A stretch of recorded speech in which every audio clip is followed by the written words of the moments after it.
John chapter 4 and verse 13.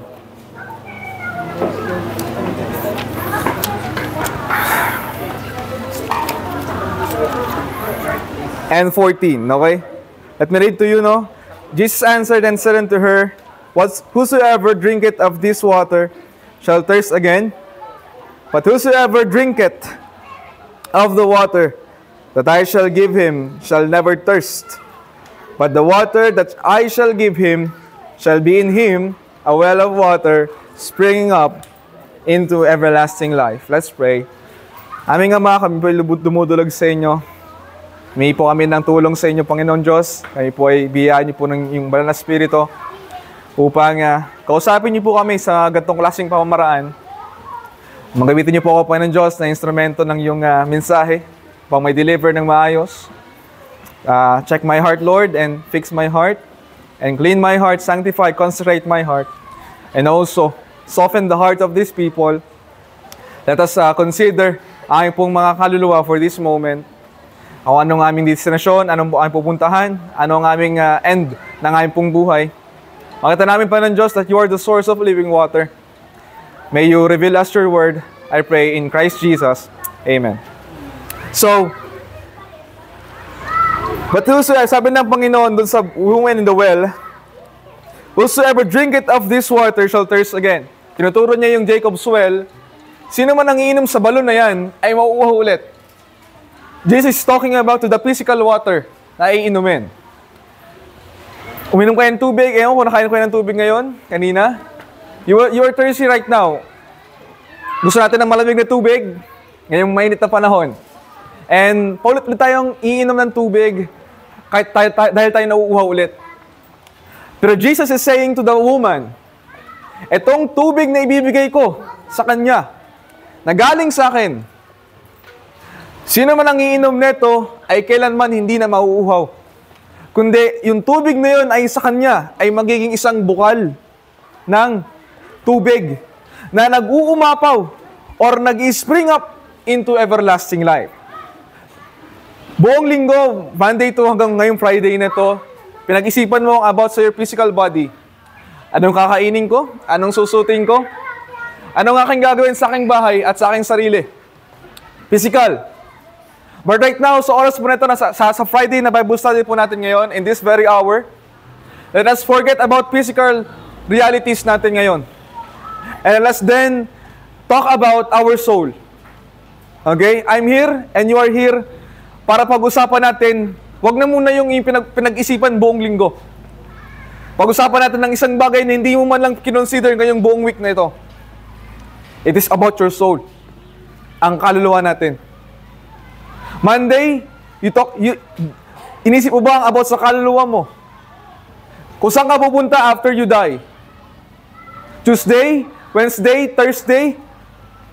Inisip mo ba that when you die, sabi ng Panginoon doon sa mayaman, this night, thy soul shall be required of thee.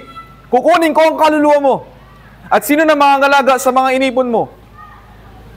If God will say to you, ngayon, this night, young people, this night, I will take away your soul. This night, thy soul shall be required of thee. Ano na? Saan napupunta ang kaluluwa mo pag kinuha ng Diyos? Saan niya ibubulit yun? Isasama ka ba niya sa kanyang kaharian o ang kaluluwa mo idadali niya sa impyerno? Think about your soul. And let's then, this Friday hour, talk about your soul. Sabi sa verse natin, but whosoever drinketh of the water that I shall give him shall never thirst. But the water that I shall give him shall be in him a well of water spring up into everlasting life. Divide natin yung passage na yun, guys, yung bandang dulo. But the water that I shall give him. The source, water is source of life. Earth is a source of life because merong tubig. Ang planeta, imposibleng walang, yung ibang planeta bukod sa Earth, imposibleng merong life being doon. Because kung walang tubig, walang buhay. Kaya sa simula, when God created earth, when God created our planet, anong simula? Water. Because water is the basic, fundamental na kailangan para magkaroon ng buhay. Without water, plants will die. Without water, hindi matatayo itong pader na to. Without water, because water is life. Water is a source of life. Sa Mars, walang tao doon, walang mabubuhay doon. Because walang tubig sa Mars. Sa Venus, wala. Sa Mercury, wala. Outside of Earth, walang ibang buhay. Okay, maniwala na meron life being outside the Earth. Because pag walang tubig, walang buhay. Di ba? So sa Earth na to, merong buhay because there's water here sa Earth. No?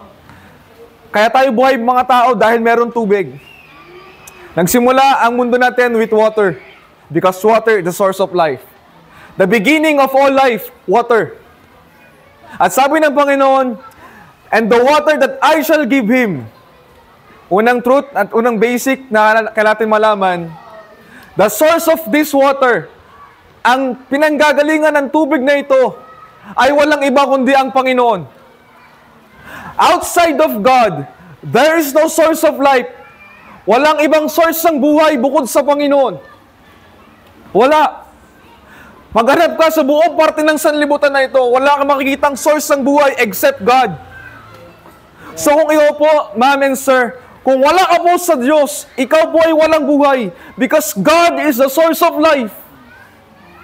And because of sin, dahil sa kasalanan, tayo ay nalayo sa Diyos. At kung kayo nalayo dahil sa kasalanan at nabubuhay ka sa kasalanan, you are separated from God and therefore you have no life.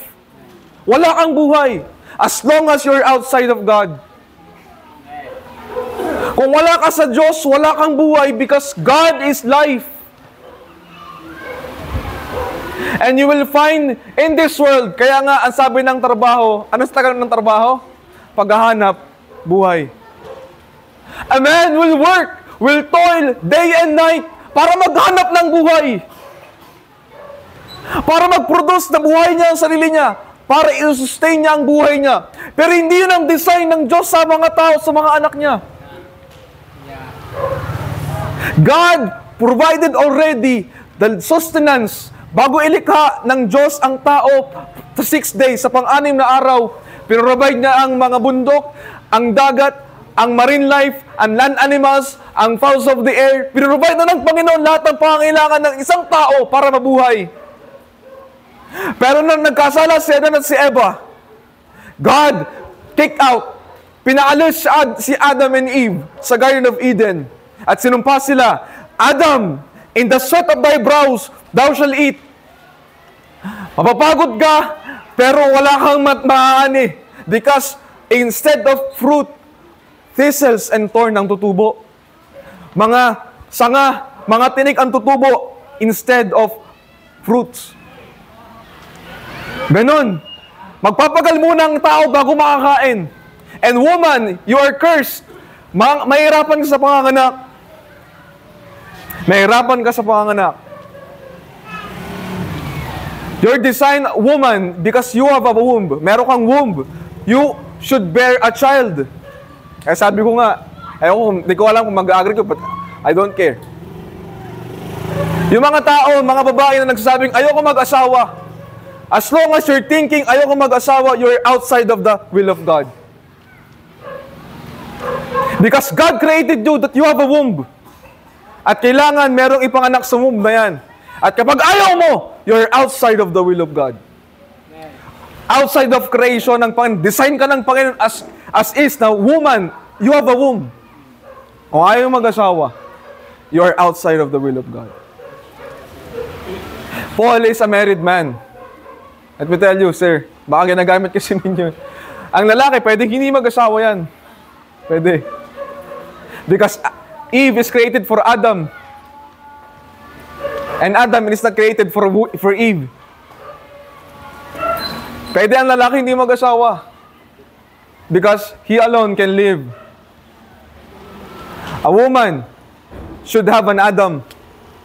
Because Eve is created for Adam.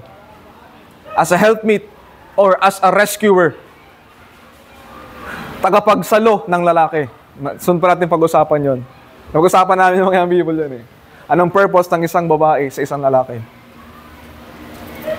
Pag nalaman nyo yun guys, malalaman nyo ang tamang sense at biblical way ng marriage and family making. Oo. Napag-aralan ko yun nung ako'y nasa panahon na di ba? Nag-aral ako and I seek out the Word of God at dami nakita. Na ang purpose pa ng babae is for the man. Okay? So without God and you are outside of God, you have no life. Walang buhay, James. Walang buhay, Jom. Walang buhay, Jean. Outside of God. And as long as you're living in sin, you are separated from God. As long as you entertain ang pagiging bakla at pagiging tomboy, you are doing against God. You're doing against the law of God, and you are a sinner. And if you are a sinner, you are separated eternally from God. And if you are separated from God, you have no life, and yet you are living. Wala kang buhay outside of God. Paano tayo makapanumbalik sa Panginoon? Kailangan maalis yung kasalanan. In order for you to come back to God. Para makabalik ka sa Panginoon, kailangan maalis yung harang na kasalanan. And it's only through and by the Lord Jesus Christ that our sin will be atoned and will be removed. Yung harang ng ating kasalanan, ang Diyos at tayo, may kasalanan nakaharang sa atin. Ang mag-aalis lang nun, hindi tayo. Hindi sino man, hindi pare, kahit anong bendisyon pa sa'yo. Yung kasalanan na yun ay hindi maaalis. Except if you believe on Jesus Christ. Because ang ginawa ni Jesus, Kanya lang ipinasad sa kanyang likuran, sa krus. Namatay siya upang ang kasalanan ay masira at mawasak, upang tayo ay makapunta na sa Ama sa magitan ni Jesucristo. Walang ibang daan patungo sa Ama. I am the way, sabi ng Panginoon, siya ang daan, siya ang katotohanan at siya ang buhay. Walang makakaparoon sa Ama kundi sa magitan ni Jesucristo. Bakit si Jesus? Siya ang nag-alis ng ating kasalanan.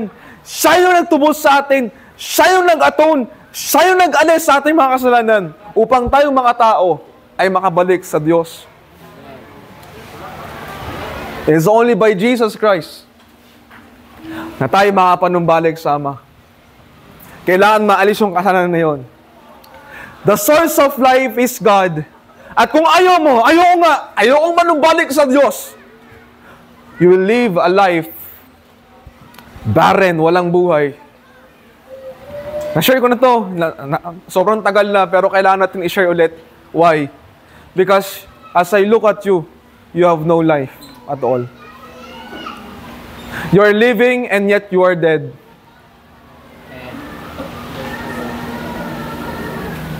Sa ospital, may coma. Alam mo yung coma? Tawag dito, buhay pero di nagalaw. Coma, in a state of coma. Brain dead. Di ba? Iba kasi yun, biologically dead, clinically dead, and brain dead. Di ba? Buhay ang nagpapunction ng katawan, pero patay ang utak, naka-off.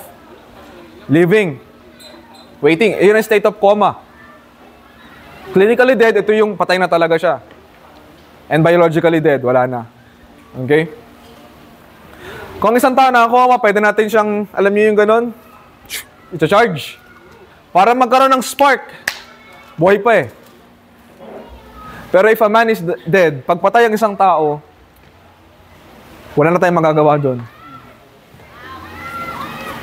Namatay na ba kayo ng pusa o aso? Kahit anong iyak mo doon, kahit patuloy pa ng luha yun, hindi na yung mabubuhay. Diba? Kahit turukan mo ng kahit ilang dextrose yan, wala na. Because the soul is already gone. Wala nang buhay eh. Kahit anong gagawin mo dyan. So anong ginagawa ngayon ng mga mahal yung kanyang mga alaga? Pine-preserve yung katawan. Sino nakapasok na ng National Museum? Yan. Field trip namin lagi, andyan kami. Sawa-sawa na kami. Abisado na namin yung mga pupuntahan doon. Kaka-field trip namin doon. As you see the National Museum, lalo yung zoo, na may zoo part, andun yung mga hayop na mga nakadesign. No? Merong doon mga land animals, may mga puso at aso, may mga ano. Nakakala mo, tunay at totoo nakatayo. Pero ang laman ay stuffed toy. Yung parang nakalagay lang na may tela lang sa loob, may bulak. Para lang tumayo siya at mukhang buhay. Minsan yung mata ng, yung itsura ng nasa museum, mas maganda pa kaysa tunay eh. May mga nakapreserve ng mga isda, may nakapreserve ng mga land animals and wind animals, air animals, no? May mga lumilipad na mga andon, hayop. They're standing. Parang tunay. Pero there's no life. And just like Christians, without God. And just like a man without God. You are sitting right there, meron kang damit na maganda, and there's no life at all. Stuffed toy ka. There is no source of life. Without the life of God in me, I am dead. And without God, you are dead. At wala kang pwedeng magawa. Wala ho tayong pwedeng magawa sa isang taong patay. Wala kang pwedeng magawa. Kahit pabasahin mo pa ng ilang daang Bible, hindi magigising yan. Kahit bigay mo pa yan, dasal naman ng ilang dasal yan, di mabubuhay. Kahit palta mo ng damit yan, inside and out, hindi yan mabubuhay. Because the source of life is God. If you're outside of God, wala kang buhay, ma'am. Wala kang buhay, sir, kung wala ka sa Panginoon. Okay? Kaya nga sabi ng Revelation 21, ito ang second death. Kasi patay ka na ngayon, pag-get mo doon sa judgment seat, natapong ka pa sa impyerno, that is your second death. Patay ka na, pinatay ka pa ulit. And sa impyerno, paulit-ulit kang papatayin, pero hindi ka na mamatay. You will experience death in hell. Sa impyerno, maranasong mamatay ng paulit-ulit. Sabi ng Bible, in hell, people in hell will desire to be killed. Ang gusto ng natao sa impyerno, mamatay na sila. Pero death shall flee from them. Hindi na sila mamamatay. Outside, young people, outside of God, walang ibang buhay. The water that I shall give him, God is the source of life. Ano sunod? In Him. And this life is taken inwardly. Inside. Inside. This life, itong buhay na mula sa Panginoon, ay from the inside. Amen. Christians, pwede kang magkunwari, akala mo meron kang buhay, pero you're dead inside. You are full of dead man's bones inside. Amen. Para kang mga, di ba? Kabaong, na ang ganda ng decoration, pero patay ang loob. Walang source of life. Kaya pwede ka mag-pretend that you are singing, you are playing instrument. You can pretend for preaching, you can pretend teaching kids. You can stand up and say to the people, I am alive. But you're a stuffed toy. There's no life in you. Why? Because there's no life coming out from you. Walang lumalabas sa buhay mula sa iyo. Dahil ang ginagawa mo ay bunga ng kamatayan. Hindi ba pwede sa same fountain of water, lalabas ang bitter water and sweet water? No! Hindi pwede. Nalalabas sa isang fountain, sa isang hose ng tubig, matamis at mapait. It's either you're bitter or you are sweet. There's no such as bitter Christian. Walang ganon. If you're a true believer in Christ, there's no place of bitterness in your heart. Because you are source of life. How come? Na meron kang bitterness sa kapwa mo? No. If you are a true believer in Christ. Everyone, the life na binibigay ng Panginoon is from the inside. What really matters is what's inside of your heart. Pwede ka magkunwari sa harapan ng mga taong nagbabasa mo ka ng Bible, nakita nyo ako. I'm reading the Word of God. Tandaan niyo po ito, everyone. As long as I'm living, sasabihin ko to.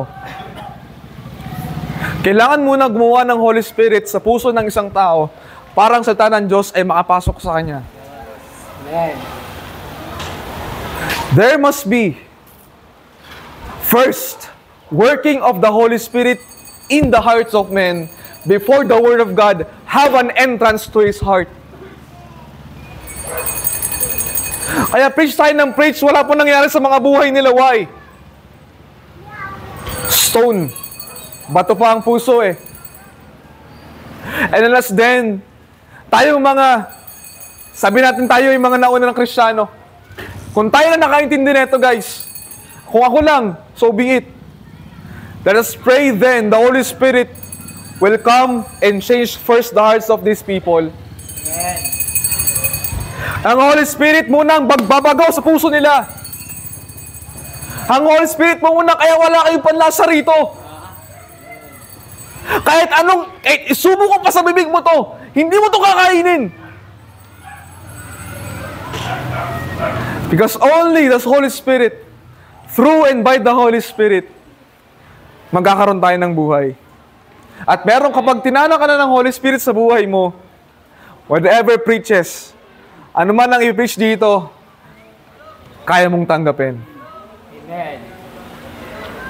Let us then pray that the Holy Spirit will come and change the hearts of these people, these young people. After nito, punta ulit sa kasalanan. Punta ulit sa boyfriend. Punta ulit sa girlfriend. Punta ulit sa ML. Why? Why? Punta ulit sa sigarilyo at sa alak. Why? Because there's no life in them. Walang buhay. So therefore, ang gagawin nila is all death. It's all sin. And why I'm preaching? Para basagin ang mga puso ng mga ito. Dapat ako ang pinakamalapit sa Panginoon at sa banal na Espiritu. I'm always praying for your salvation, that the Holy Spirit will come and pound your heart. Palitan ang puso mo. Dahil wala akong magagawa sa kaligtasan ninyo. Because the source of life is God. Amen. From the inside. Puso ang binabago, hindi damit. Yeah. Amen. Puso ang binabago, hindi schedule. Amen. Puso ang binabago, hindi ang galaw. Kasi pwede ka magkunwaring Kristiyano ka sa galaw, pero ang puso mo makasalanan pa rin. Kaya pag wala si pastor, wala lang si kuya, wala si ating ganto, balik ka lang sa kasalanan. Why? Binago mo lang ang galaw mo habang andito ka. Pero pag wala na kami, patuloy ka na ulit sa kasalanan. Why? Because there's no life in you. Pwede ka magpalda ngayon for a meantime. Sige na. Sabi magpalda ako eh. Pwede ka ngayon mag-ayos ng damit, kunwari. Pero wala. Because there's no life in you, young people. The water that I shall give him shall be in him inwardly. A well of water spring up into everlasting life. Amen. Lastly, at itong buhay na ito, tapusin na natin dito. Dahil ang buhay na ito, pag binigay sa iyo ng Panginoon, Ito ay magiging isang bukal ng tubig, springing up into everlasting life. Anong ibig sabihin doon, guys? Forever and eternal, yung buhay na yon, hindi na kailanman mawawala, hindi na kailanman magbabago, hindi na kailanman mauuhaw, hindi na kailanman maaalis, yung buhay ng tubig na meron ka. It will be forever in you and shall remain in you until the day of Jesus Christ. Mananatili yan sa inyo. Hindi mo pwede sabihin, kailangan na save, gantong date po. Tapos ngayon, nagkasala ka. It's either you're saved or not. My salvation is not based on the date that I believe. This day, ang ating salvation hindi naka-base sa dati mong sinabing nanampalataya ka. Your salvation is based today. Today, if you are believing today, you are saved. And tomorrow, if you're not believing, you are not saved. Kaya dapat kaya sabi ng Bible, pag-aralan nyo kasi ang John, if you continue, ang sabi ng ni John, kung patuloy kang mananampalataya, kaya akala nyo, sobrang ano nyo na, yung balikat nyo, save ako. Kasi may data po salvation ako. Pero nabubuhay ka sa kasalanan. Alam nyo, yung mula nung ako'y na-discipline at gumagawa pa ng kasalanan, kung ako namatay nun, impyerno ako eh. Hindi ko pwedeng sabihin, October 8, 2014, ligtas ako nun. Tapos nagpapatuloy ako sa kasalanan until last year. Kung yung span na yun, namatay ako. Kapag ginawa ng Diyos yung kaluluwa ko, those years, I am dead and I'm going to hell. Amen. Huwag kayo makakampante. Kung may date of salvation ka na, okay ka na. No. Shall we continue in sin that grace may abound? God forbid. Hindi po. Hindi po kahit naligtas ka na, lisensya na yun para kayo magkasala. No. Pag tinanggap mo ng tunay ang Panginoon sa buhay mo, God will change your heart and you will never commit sin. No more. Because the life that is in you is a well of life springing up into everlasting life from this time forth until Christ come. You will never continue in sin. Yet you will fall. Babagsak ka. But you will never remain in sin. Babagsak ka. Sa kasalanan, yes. Pero you will never be happy in sin. Kailanman hindi ka matutuwa sa kasalanan. Kailanman hindi ka man, kayo wala kayong paki. I don't care. Kahit anong usap sa amin, kahit anong counseling pa niyan, wala kang paki. Magpapatuloy kami sa kasalanan. Wala kang pakialam sa'yo, Kuya John Paul. Wala kang pakialam sa'yo, sir. Wala kang pakialam. I will continue in sin. Yung ganong klaseng pag-uugali, hindi yon tunay na Kristiyano. Hindi yon tunay na believer. Wala yung buhay na galing sa Panginoon. Ang sino mang tao na nagkakasala at nagpapatuloy, buwabagsak, pero siya ay tunay na Kristiyano, he will never happy doing that sin. Amen. Then again, he will repent. Hindi niya hayaan lubog ang araw na may kasalanan pa siya. He will not let the sun go down upon the wrath. Hindi kailanman sila matatapos ang araw at hindi mag-repent. Amen. Yan ang tunay na merong buhay na meron galing sa Panginoon. Pero paulit-ulit na lang tayo. You are sinning willfully. There remaineth no more sacrifice of sin. Wala nang iba na pwede magligtas sa'yo kung ulit-ulit mong gagawin yung kasalanan na yan and yet meron kang date of salvation. Nabaptisan ka! No! Your faith is not based last year. Your faith in Christ is based today. Amen. If you are believing today, you are continuing believing today, then you are saved. Kung ako, ngayon, nagpipisya ka ng bold sa Panginoon, and next week, ayoko na maniwala sa Panginoon, and I die, I'm going to hell. Huwag kayo magpakampanya sa day of salvation ninyo. That will never save you. Nabaptize ka, nalubog, hindi yan magliligtas sa atin. Only Jesus Christ can save our soul. Only the Son of God living in you can save your soul. And this life, Jana, tama? This life, Job, this life, na ibibigay sa'yo ng Diyos, because siya ang source ng buhay,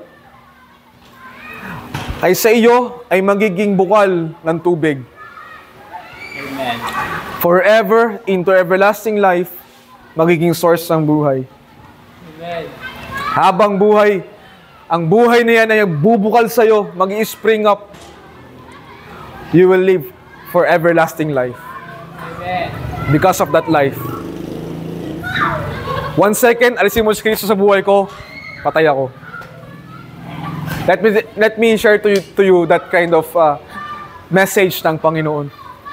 Okay? Let's close our Bibles. Let me ask you, young people, ba't hindi mo tanggapin itong buhay na inalok sa'yo ng Panginoon? Why not this life? Accept it! Kagaya ng sagot ng babae, Lord, give me this water that I thirst not. Yeah. Magsumama tayo sa Panginoon. Lord, bigyan niyo po ako ng buhay. Admit first. Tanggapin mo muna sa sarili mo that you are dead. Wala ka, patay ka. Admit it. Admit that you are lost. At the moment na ika'y humingi ng tubig sa Panginoon, Lord, I beg for water. Lord, change my heart. Di ba sabi ko nga, hindi kaya ng isang patay na siya'y humingi ng sa Panginoon, ng magpapago ng buhay, kasi patay nga siya eh. Ang isang patay, walang abilidad para paguhin ng sarili at buhay ng sarili niya. How come, Kuya Paul? Paano, Kuya Paul, na patay nga tayo, para tayo hingi na sa Panginoon? Nagkakamali ka ata. No? Ganito yan. Pag isang patay, you are spiritually dead. The moment na nag-decide ka, Lord, I thirst for water. Lord, give me water. Lord, change my heart. Palitan niyo po puso ko, Panginoon. The moment na nagsisi ka sa kasalanan mo, you already been renewed by the Spirit of God. Binago ka na ng Panginoon. Then after, nagrepent ka. Because only a new man, only a new creature can repent. An old nature will never repent. Ang dati nating tayo, yung makasalang tayo, sir, hindi natin kaya mag-repent. But the moment you beg God, Lord, I repent, you already have a new heart. Amen. Binago na ng Panginoon ang puso mo. Bago pa masabi. Because God's already know the thoughts and intents of your heart. Amen. Yung desisyon mo, kahit di ka magsalita dito, kahit di ka mag-forward sa camp, ang dami nag-forward eh. Asa na? Wala eh. Asa na? Kayo nag-forward yung ilan sa inyo, asa na? Asa na ang desisyon nyo? Asa na ang desisyon nyo sa camp? Wala na! Because pwedeng peki kang pumorward. Pero sa puso mo, hindi mo sinasabi talaga yun. At meron sa likod ng upuan, meron dyan, tahimik lang, na kinakausap ng Panginoon and making a decision to God. Kahit di siya nagsasalita. Pero makita mo siya nagpapatuloy sa Panginoon. Ganon kumilos ang Panginoon. Hindi palaging, pakita lagi sa unahan. Hindi palagi salita. Mag-ingat kayo mga young people sa pagsasalita sa Panginoon. Lord, papagamit ako sa inyo. Lord, tatanggap kita. Lord, ito na po ako. Kasi di mo naman ginagawa. Mag-ingat kayo doon, young people. Let us ask God the Lord and let us pray to God that He would help us by His Spirit na tayo baguhin ng Panginoon. No? Let's pray. Salamat po kaming Ama sa iyong kabutihan. Salamat po sa iyong salita, Lord. We have no time. We have no more time dahil nagdidilim na. Lalo ko pang gustong i-share sa kanila from you, Lord, pero ito na po yung hinayaan niyo pong sabihin ko na mensahe niyo po, Panginoon. And by your sovereignty, Panginoon, alam niyo po, ito mga nakaupo rito, alam niyo po silang upo dyan ngayong May 3. Ngayong oras na po ito, alam niyo po sila pupunta rito, ta-attend. At marinig niyo po itong mensahe niyo po sa kanila. My Father, ako po ay humingi sa inyo, Panginoon Diyos, ng habag. Kawaan niyo po kami. Pagkat kami nagkasala sa harapan po ninyo, aming Ama.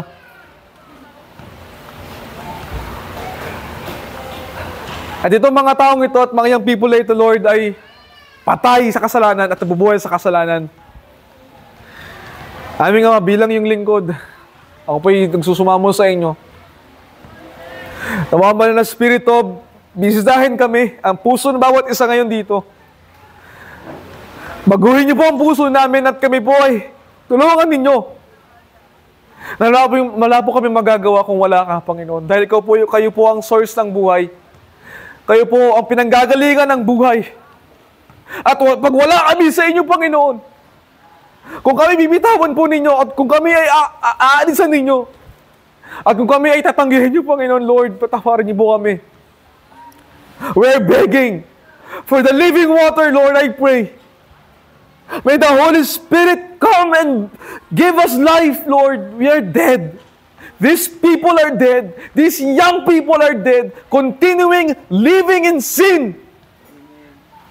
We are dead, Lord. Begging you, my Father. Tawaan niyo po itong mga ito. Huwag niyo po silang paslangin, Panginoon. Huwag niyo po hayaan itong mga young people na ito na patuloy na lang sa kasalanan, Lord. Tawaan niyo po sila. Kagaya ng biyaya niyo po sa buhay ko, Panginoon. Sila po ay gisingin ninyo. Sila po ay bigyan niyo po ng buhay upang makagalaw, upang magkaroon ng desisyon sa buhay po nila na makapanumbalik sa inyo.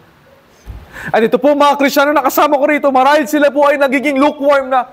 Marahil sila ay nanlalamig na sa pananampalataya. Marahil sila nagiging worldly na naman.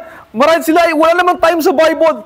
Marahil wala naman time sa panalangin, Panginoon, sa inyo, Lord. Kaawaan niyo po kami. Bigyan niyo kami ng desisyon na makapanumbalik sa inyo, O Diyos. Kung ang walang Panginoon ang gumagawa nito sa kanila, nawa, O Diyos, consider niyo po, bilang iyong lingkod, bilang iyong anak, Panginoon, sa magitan ng virtue ng Jesucristo, I'm interceding for them, Lord, my Father. Huwag niyo muna po silang pasalangin, Panginoon. Huwag niyo po muna silang hayaan mamatay. Bigyan niyo po sila ng biyaya po ninyo ng buhay, Lord. Patawarin niyo po kami. Kahabagan niyo po kami, Panginoong Diyos, dahil kami gumagawa, papalayo sa inyo. Ang patuloy na bubuhay sa kasalanan, Lord, kaawaan niyo po kami, Panginoon.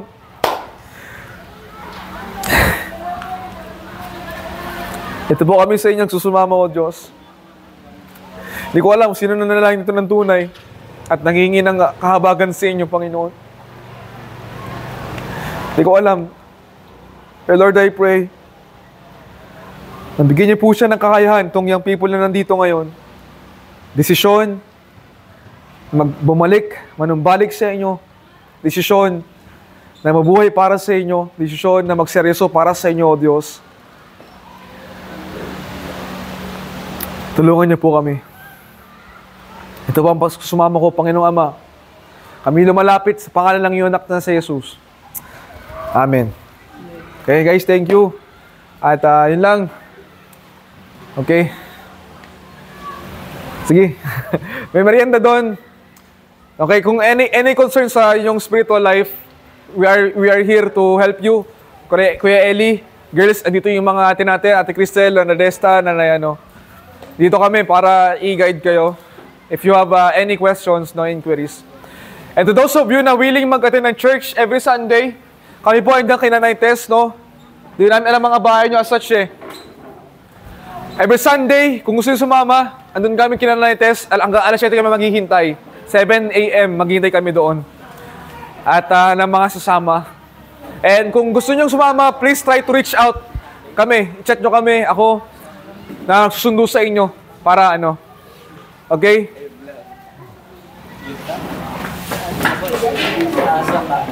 Yung guys, yung ano pala, mga song yung band paper, kinuha mo na. Yung iba, pakibigay ha. Thank you guys, you're dismissed. Yung kay Kuya Jomari.